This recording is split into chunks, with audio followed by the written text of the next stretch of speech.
하나님, 저희들이 하나님을 경외하고 그러므로 순종하며 사는 사람들 되게 하옵소서. 거룩하게 하옵소서. 거룩하게 하옵소서. 순전하게 하옵소서. 예배를 받으시옵소서. 기도에 응답하옵소서. 하늘의 복을, 신령한 복을 오늘 내려주시옵소서. 믿사옵고 예수님 이름으로 기도합니다. 아멘. 하나님 말씀 여호수아 7장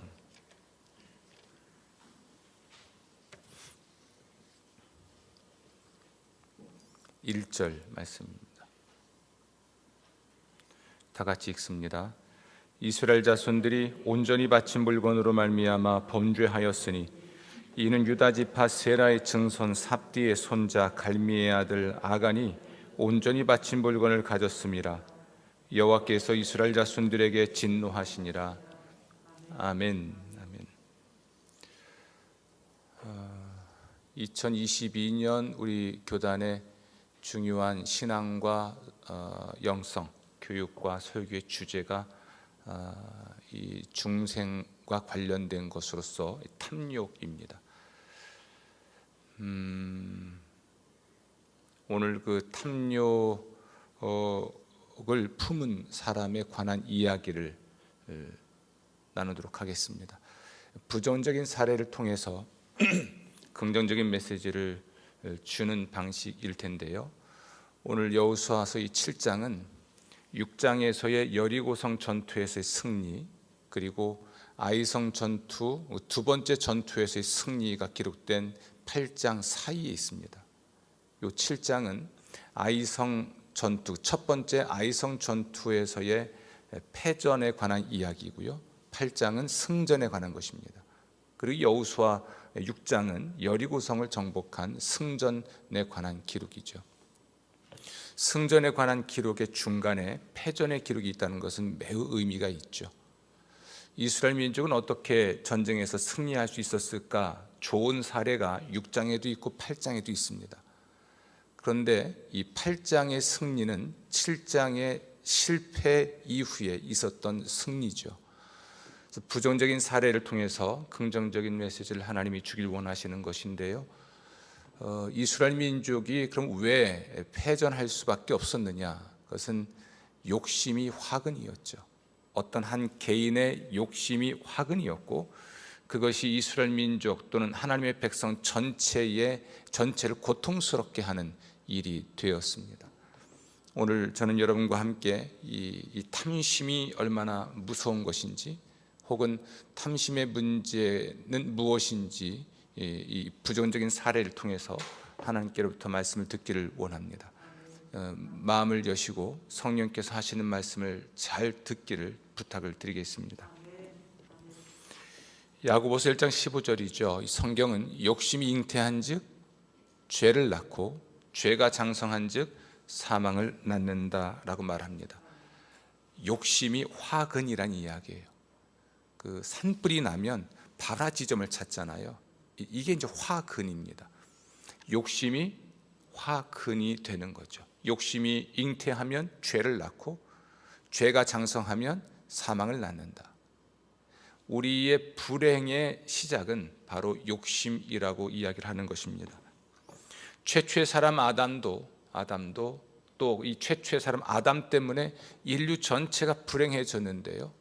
그 근원에는 욕심이 있습니다. 하나님처럼 되고자 하는 욕심이 화근이었죠. 그래서 하나님이 금지하신 나무의 열매를 따서 먹었고, 이 한 사람의 범죄로 말미암아 세상에 죄가 들어오고, 죄로 말미암아 인류가 사망, 죽음을 경험해야만 했습니다. 인류의 불행의 근원에는 최초의 사람 아담의 욕심, 탐욕이 있었다는 것인데요. 이것은 일반적으로 이 아담은 인류를 대표하는 사람인 까닭에 우리 인생과 인류의 불행의 근원은, 그 화근은 바로 욕심임을 이야기해 주는 것입니다. 십계명의 첫 계명은, 마지막 계명은 탐하지 말라는 것입니다. 내 이웃의 집을 탐내지 말라. 내 이웃의 아내나 그의 남종이나 그의 여종이나 그의 소나 그의 낙이나 무릇 내 이웃의 소유를 탐내지 말라. 곰곰이 생각해 보면 어쩌면 이 10번째 계명은 앞에 나오는 9가지 계명의 어떤 근본적인 문제에 관한 것으로 보여요. 모든 것은 탐욕에서 시작이 되죠. 탐욕에서 시작되기 때문에 사람은 자신의 욕망을 위해서 우상을 만들고 우상을 섬기는 존재로 전락합니다. 자신의 욕망을 위해서 자신의 욕구를 좇는 삶을 사는 까닭에 하나님의 뜻을 순종하지 않죠. 욕망에서 비롯된 것, 그것은 살인, 간음, 도둑질, 거짓 증거와 같은 이 모든 악행이 바로 욕망에서 비롯된 것들입니다. 그래서 10번째 계명은 어쩌면 앞에 나오는 9가지 계명을 지킬 수 없도록 만드는 근본적인 문제를 이야기하는 것이 아닌가 그런 생각을 합니다. 그리고 이 탐심이 가져오는 결과는 가정 파괴, 살인, 간음, 도둑질 등등을 보면 가정이 파괴되고 사회 질서가 무너지게 하는 것이죠. 이로 인하여서 가족과 사회 구성원이 고통을 겪게 되죠. 여리고성을 함락시킨 이스라엘 자손은 아이성 전투에서 패배를 합니다. 그것은 한 사람의 탐욕 때문이었어요. 이스라엘 백성 전체가 아니라 그 한 사람의 탐욕과 범죄로 인해서 이스라엘 민족 전체가 고통을 겪게 됩니다. 오늘 이스라엘 민족 전체를 그리고 가족 전체를 고통스럽게 한 인물을 만나게 될 텐데요. 이 사람이 바로 아간이라고 하는 사람입니다. 여호수아서 7장 전체를 읽어야 하는 것이 맞고요. 그리고 6장과 8장을 같이 읽어야 되는 것이 맞습니다. 오늘 저는 6장, 7장, 8장을 종합해 보면서 거꾸로 불행의 지름길은 탐욕이지만 어떻게 하면 행복해질 수 있을까? 행복한 인생, 또 행복한 가정, 행복한 교회, 행복한 사회를 만들기 위해서 우리 그리스도인들에게 필요한 것이 무엇인지를 나누고자 합니다. 첫 번째로 정말 행복을 원하면 하나님을 신뢰하시고 하나님께 순종해야 합니다. 아이성 전투에서의 실패는 이런 하나님에 대한 신뢰, 곧 믿음과 하나님께 대한 순종의 실패였기 때문에 그렇습니다. 아이성 전투, 그러니까 아이성 전투 이전에 있었던 여리고성 전투는 학자들은 보통 공통적으로 이렇게 말을 합니다. 이것은 첫 열매와 같은 전투였다. 요단강을 건넜습니다. 요단강을 건너서 가나안 땅을 정복해야 하는데 그 첫 번째 맞닥뜨린 성이 여리고성이었고, 이 전투는 앞으로 있을 가나안 정복 전쟁의 첫 승리이자 앞으로의 승리를 또한 보장하는 전투였죠. 여리고성 전투는 또한 앞으로 있을 가나안 정복 전쟁의 가장 중요한 표준이 되는 전투라고 봐도 되는 매우 중요한 전투였습니다. 그런데 여리고성 전투를 시작하기 전에 하나님께서는 이미 이런 말씀을 주십니다. 그러니까 승리를 보장하는 약속의 말씀을 주신 것이죠. 보라, 내가 여리고와 그 왕과 용사들을 내 손에 넘겨주었으니. 아멘. 여리고를, 또 여리고 성을, 여리고의 왕을, 여리고의 군대를, 여리고의 백성을 내가 하나님께서 너의 손에 넘겨주었다는 것입니다. 전쟁을 아직 시작도 안 했습니다. 이제 전쟁을 해야 합니다. 그런데 하나님께서 말씀하셨죠. 이미 내가 너에게 줬다는 겁니다.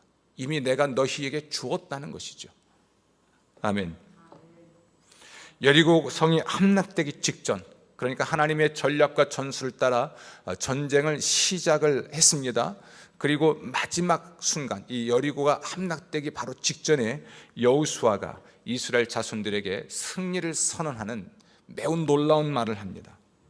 여호수아 6장 16절입니다. 여호와께서 너희에게 이 성을 주셨느니라. 아멘.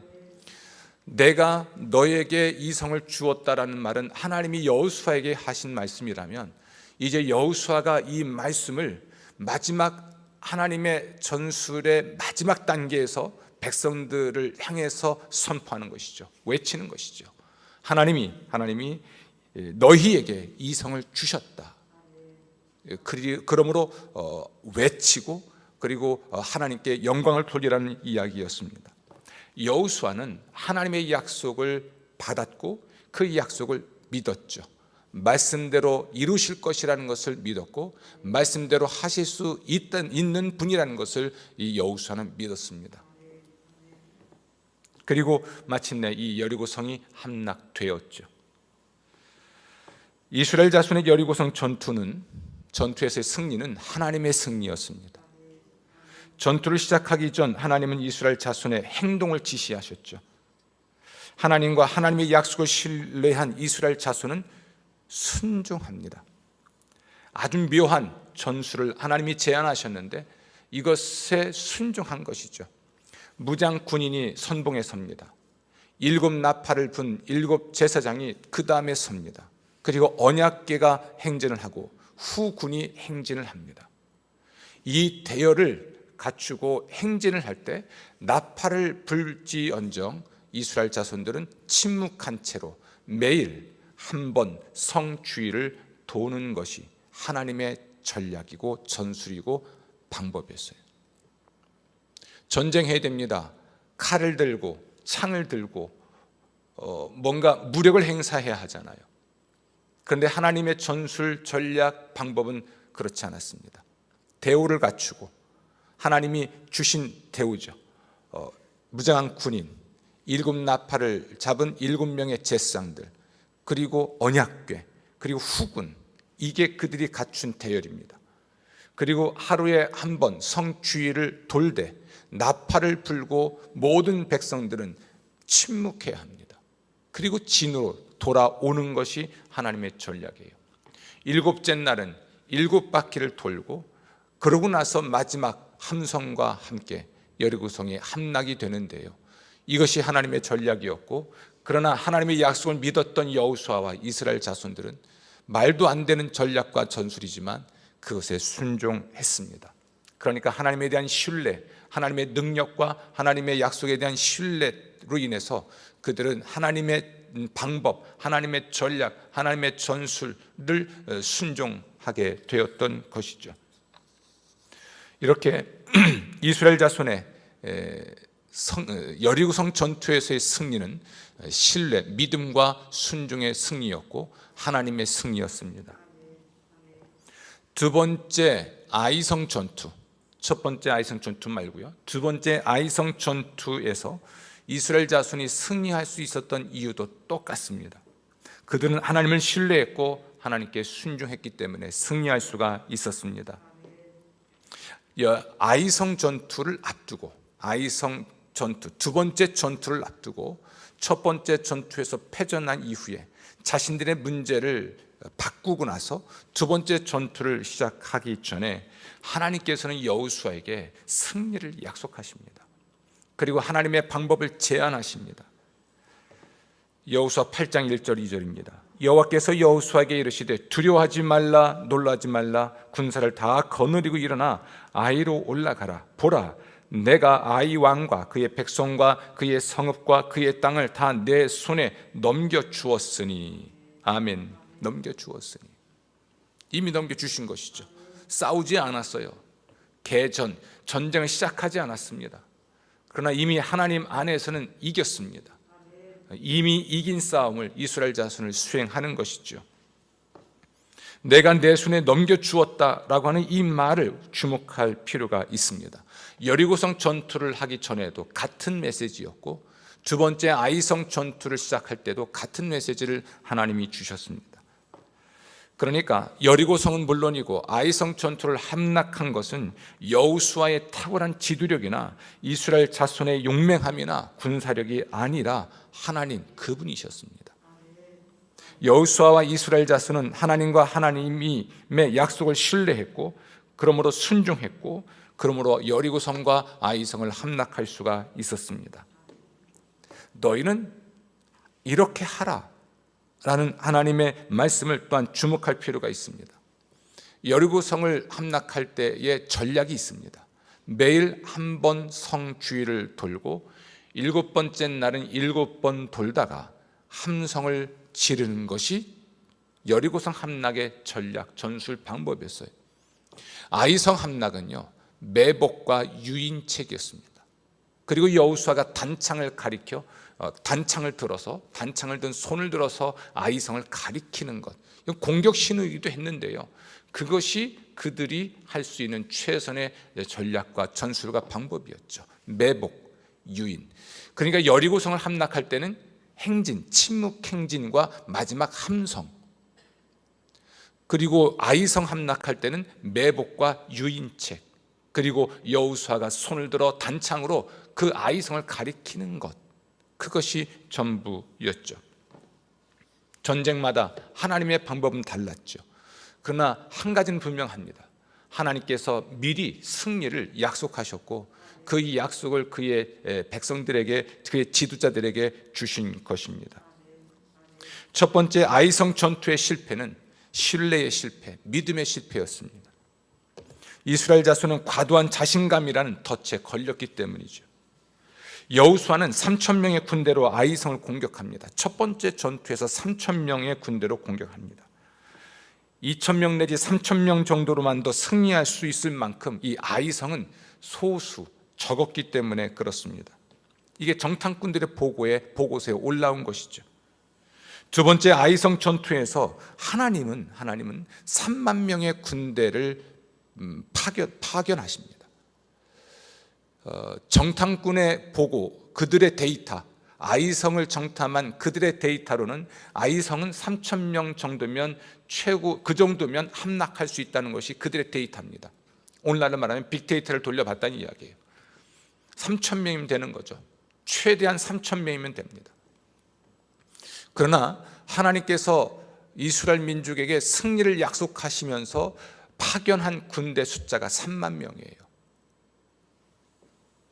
그렇다면 3,000명으로 아이성을 함락하려고 한 것은 여호수아와 이스라엘 자손들의 오만함에서 비롯된 착각이었습니다. 자기 확신에 불과한 것이었죠. 여리고성 전투의 승리로 한껏 고양된 까닭이었을 것입니다. 여호수아는 하나님의 승전 약속, 전투 계획을 듣지 못했고 아이성 전투를 감행하는 데는 어려움이 없을 거라고 생각했습니다. 하나님의 약속을 받을 이유도 없고 하나님의 전략과 전술을 들을 필요도 못 느낀 겁니다.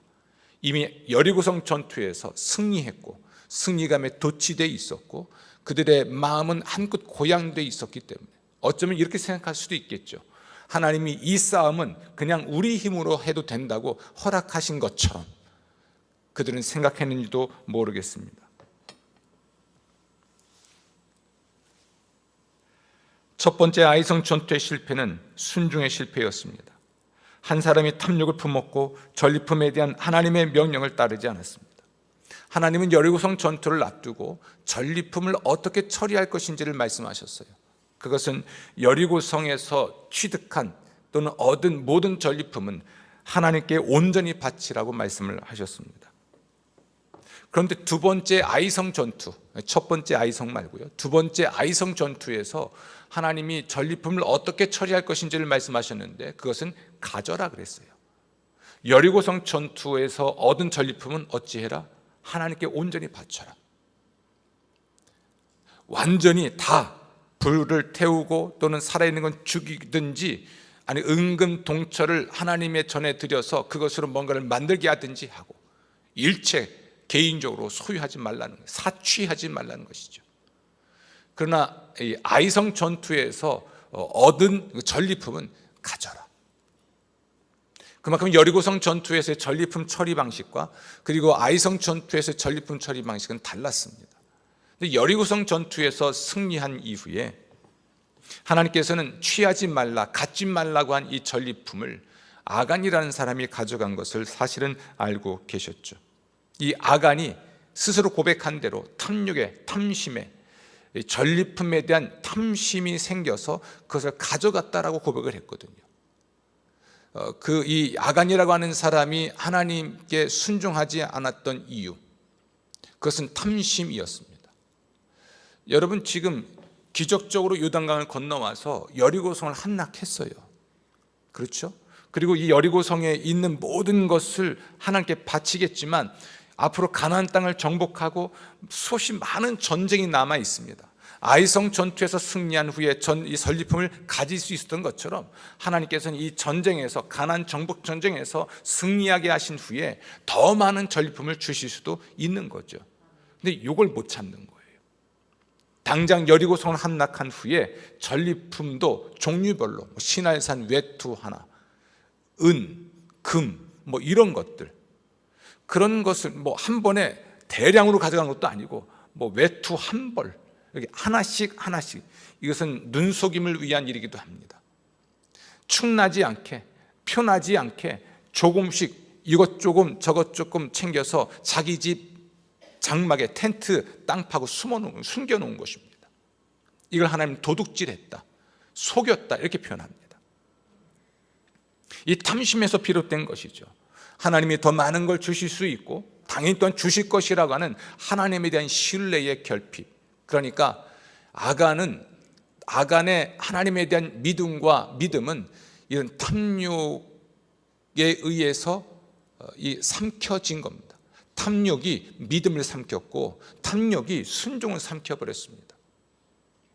욕망이 들끓으니 하나님의 약속, 하나님의 능력 등에 대해서 이건 신뢰할 수 없는 것이 되어버렸죠. 아간은 탐욕에 사로잡혔습니다. 그러므로 하나님을 신뢰할 수 없었고 신뢰하지 않았고 당연히 하나님께 순종하지 않았습니다. 놀라운 건 하나님께 바친 물건을 자기의 장막에 갖다 숨김으로써 자기의 장막은 물론이고 이스라엘 진영 전체가 하나님께 바쳐진 게 됐습니다.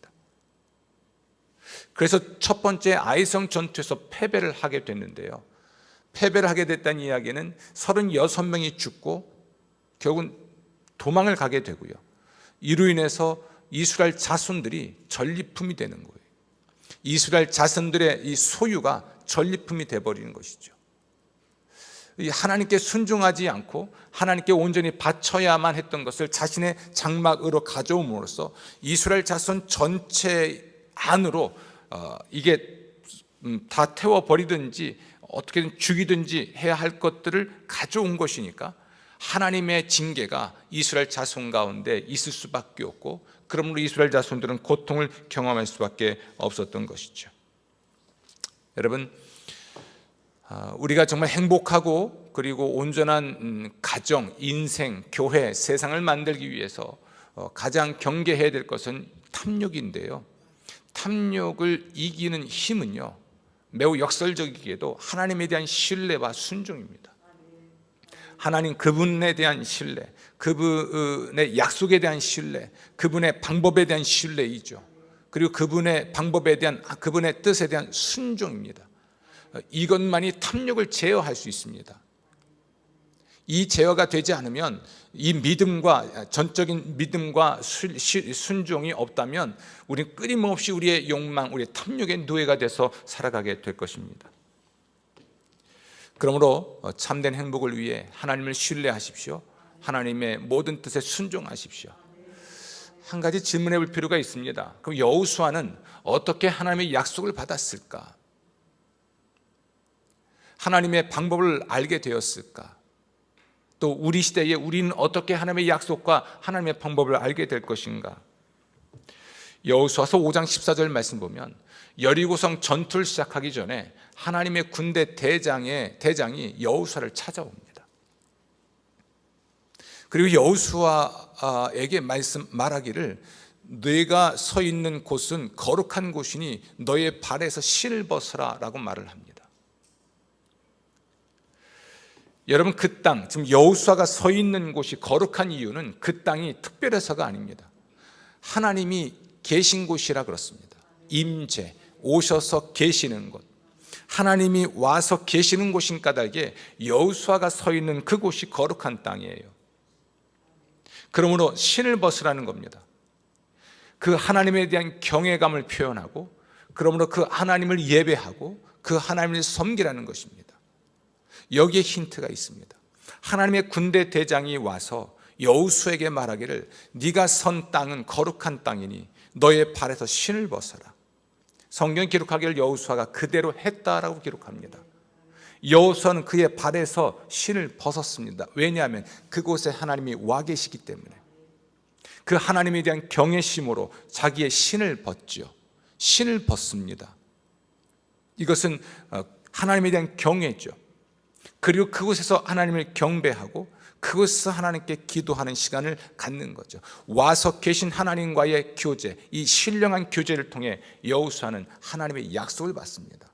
그리고 이어서 나온 것이 여리고성에 대해서 내가 너에게 너의 손에 이 성을 주었다라고 말씀하신 거예요.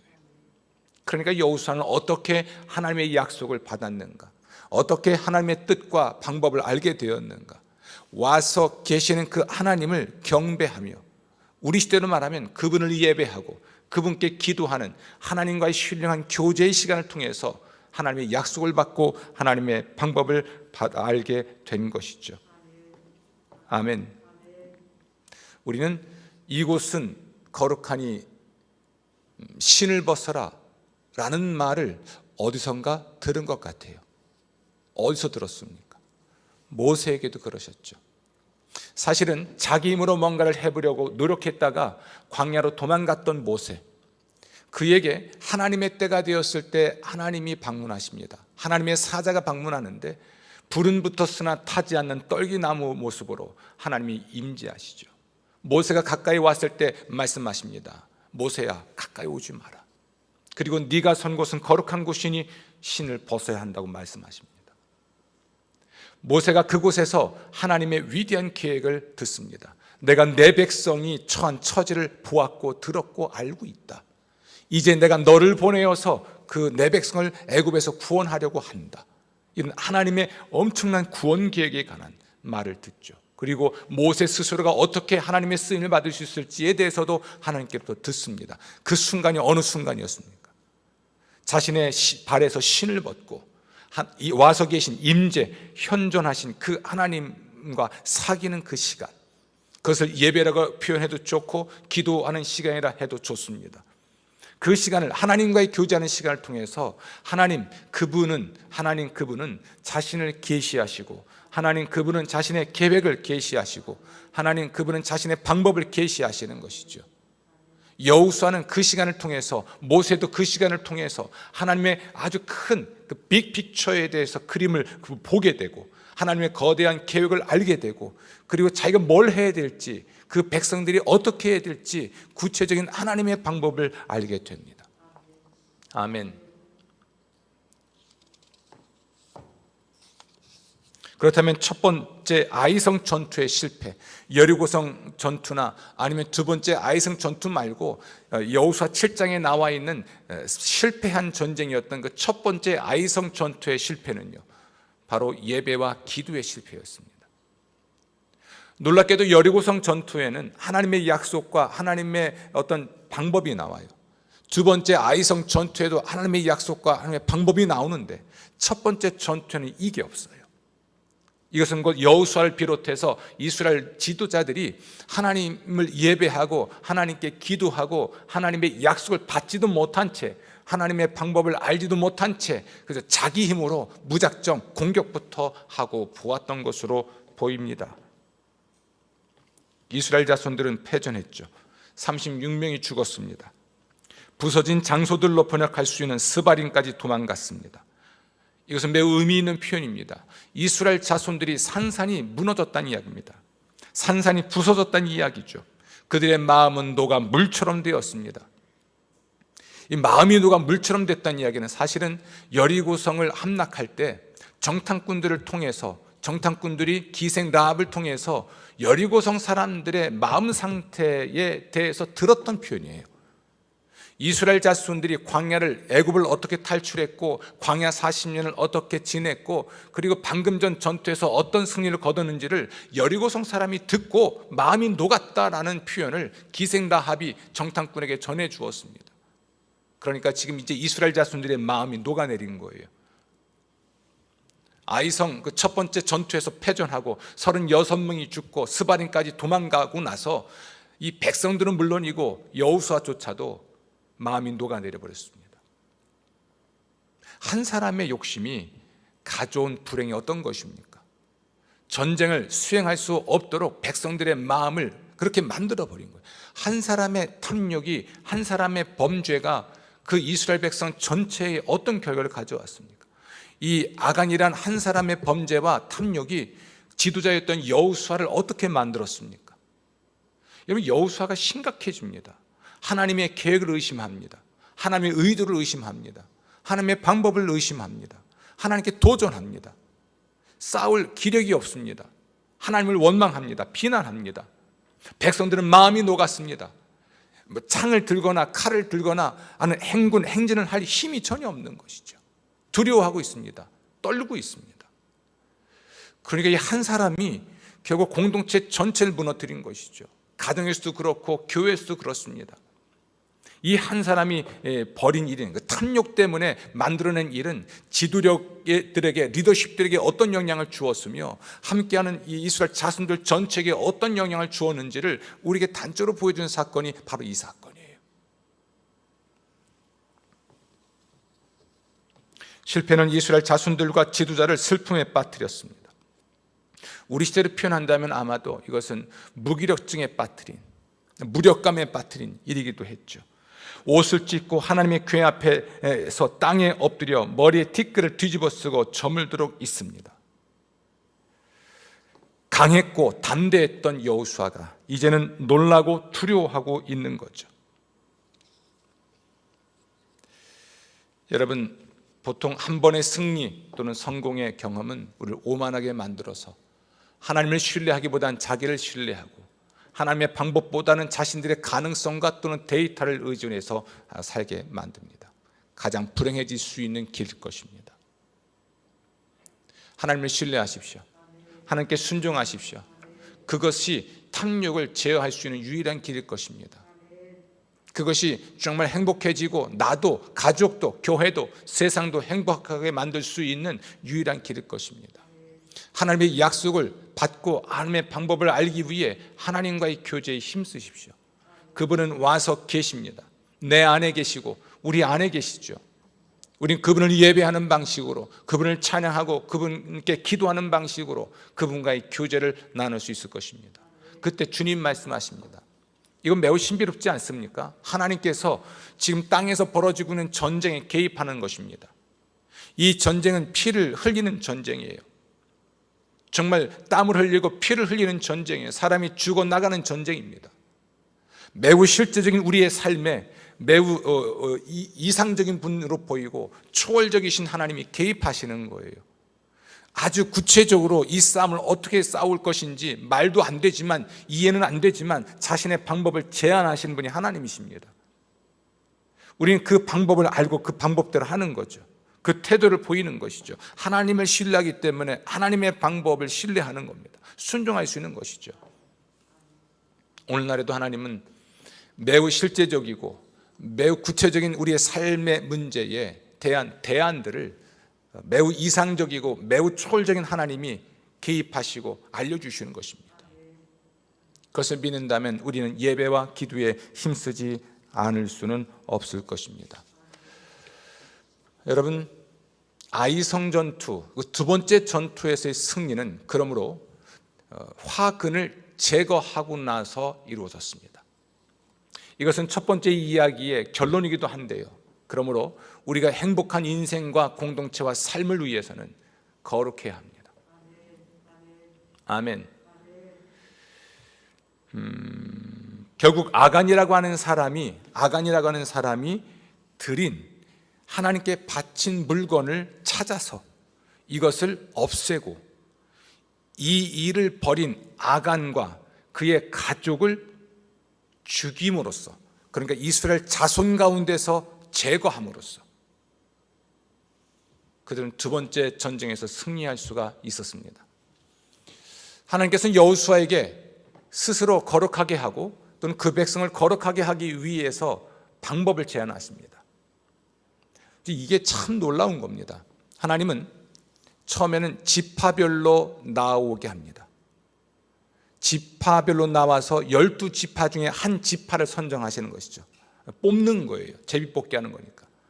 두 번째는 그 지파 안에서 족속별로 나오게 해서 제비를 뽑고 거기서 뽑습니다. 그리고 족속들 중에서는 가족별로 나오게 해서 그 중에서 범인을 색출하는 거죠.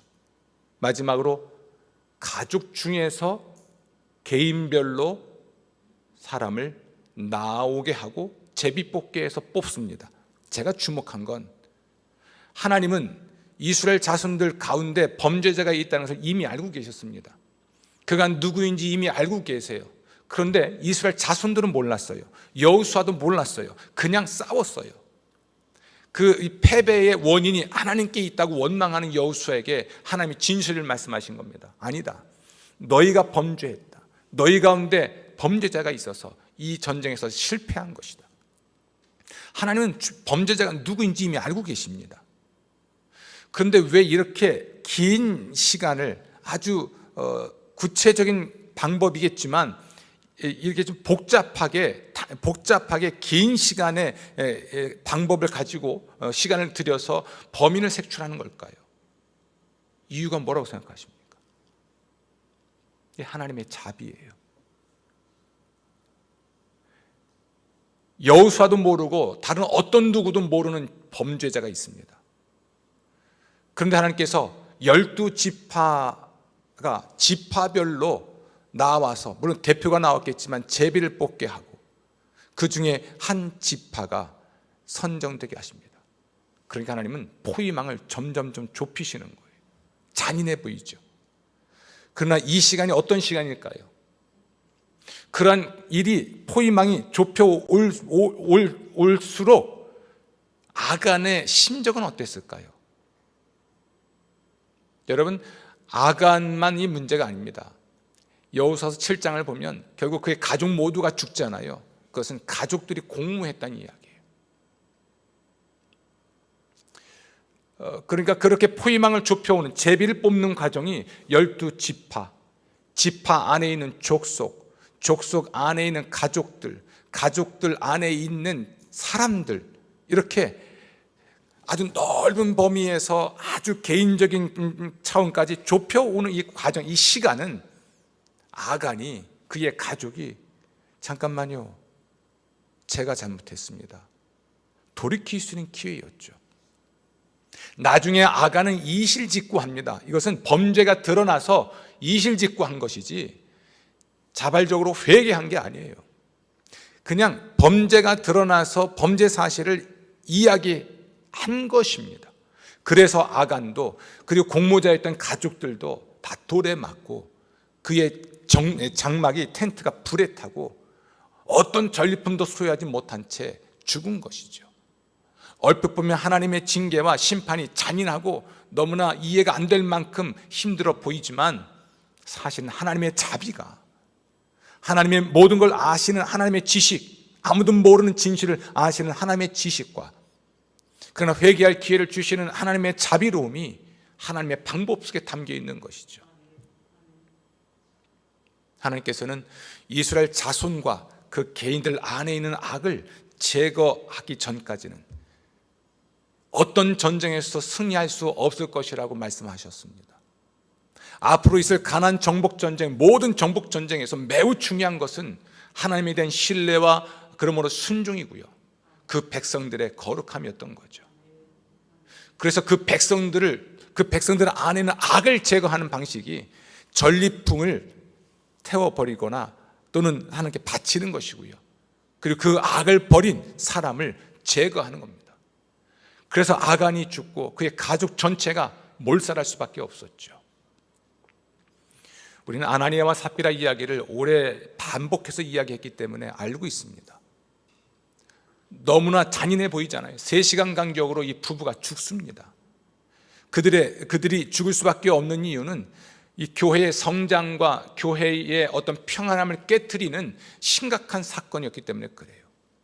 여러분, 보통 학자들은 이렇게 말합니다. 신약성서의 아나니아와 삽비라 이야기는 구약성서의 아간의 이야기와 대비를 이룬다. 이제 곧 가나안 정복 전쟁을 감행하면서 하나님이 약속하신 땅을 차지해야 하는데, 정말 이스라엘 자손들에게 중요한 것이 무엇인지, 첫 번째 승리에서 도취되어 있는 첫 번째 여리고성을 함락한 이 사건은 사도행전에서 교회가 성장하고 부흥하고 있는 성령 충만한 교회의 모습이었을 수 있습니다. 근데 이 부흥과 부흥의 불길에 찬물 끼얹은 것이 아나니아와 삽비라이고요. 이스라엘 자손이 여리고성에서의 승리와 앞으로의 승리에 찬물을 끼얹은 행동을 한 것이 아간이라는 사람의 탐욕에서 비롯된 범죄였죠. 개인적인 차원이든 가족의 차원이든 교회의 차원이든 국가적 차원이든 화근은 탐욕이에요. 그리고 정말 하나님의 복을 받아서 평안과 행복을 누리기를 원한다면 우리 스스로를 거룩하게 해야 합니다. 아멘. 거룩하게 하십시오. 코로나19로 인해서 침체되었던 혹은 소홀히 했던 무엇이 되었든지 간에 우리는 예배하는 일과 기도하는 일에 힘을 쓰고, 그러므로 하나님의 약속을 받고 하나님의 뜻을 알고 신뢰하고 순종하는 삶을 살아야겠습니다. 그리고 우리를 거룩하게 하는 하나님의 아들 예수 그리스도의 보혈로 스스로를 정결케 하고 성령의 권능으로 거룩한 삶을 능동적으로 살아가는 하나님의 사람들이 되어야 하겠습니다. 아멘. 하나님은 자비로우신 분이세요. 우리가 회개할 수 있는 기회를 끊임없이 주십니다. 기다리십니다. 만약 이 제비를 뽑는 과정 중에 12지파로부터 시작해서 개인에 이르는 그 긴 시간 동안에 얼마나 많은 기회가 있었겠습니까? 누구 하나라도 나서서 이 사실을 이야기했더라면 고자질이 아니라 진실을 말해줄 수도 있지 않았을까요? 아간 그 사람만 문제였을까요? 가족 전체가 몰살한 것으로 봐서는 그렇지 않습니다. 그리고 한 사람의 탐욕과 일탈이 이스라엘 자손 전체가 겪는 고통이 되었다는 것은 이 아간이라는 사람의 행위를 주위 사람들이 모르지 않았을 것이라는 이야기예요. 모르지 않았으나 묵인한 것이죠. 여러분, 전쟁 혼자 합니까? 전리품 혼자 옮깁니까? 그러니까 가족도 묵인했고 동료들도 묵인한 채 이스라엘 자손 전체의 범죄가 되어버린 것이죠. 공모자가 되어버린 거예요. 침묵함으로써 공모자가 되고 아무것도 하지 않음으로써 공모자가 된 것이죠. 공동체 안에 있는 악과 악인에 대하여, 탐욕에서 비롯된 범죄 행위에 대하여 침묵했기 때문에 공모자가 되고 함께 고통을 겪을 수밖에 없는 거죠. 우리는 우리의 거룩과 특히 교회 공동체의 거룩을 어떻게 지킬 수 있을지를 오늘 이 이야기로부터 배울 수가 있습니다. 오늘 이야기를 마무리하겠습니다. 여러분, 화근은 탐욕이에요. 그리고 화근은 한 사람이에요. 여기서 긍정적으로 매우 중요한 것은, 또 매우 중요한 하나님의 축복과 그러므로 행복한 삶을 위한 매우 중요한 진리는 하나님에 대한 신뢰와 순종이고 그리고 거룩함인데요. 한 사람입니다. 한 사람의 순종이, 한 사람의 거룩함이 공동체와 가족과 전체의 행복의 시작이 됩니다.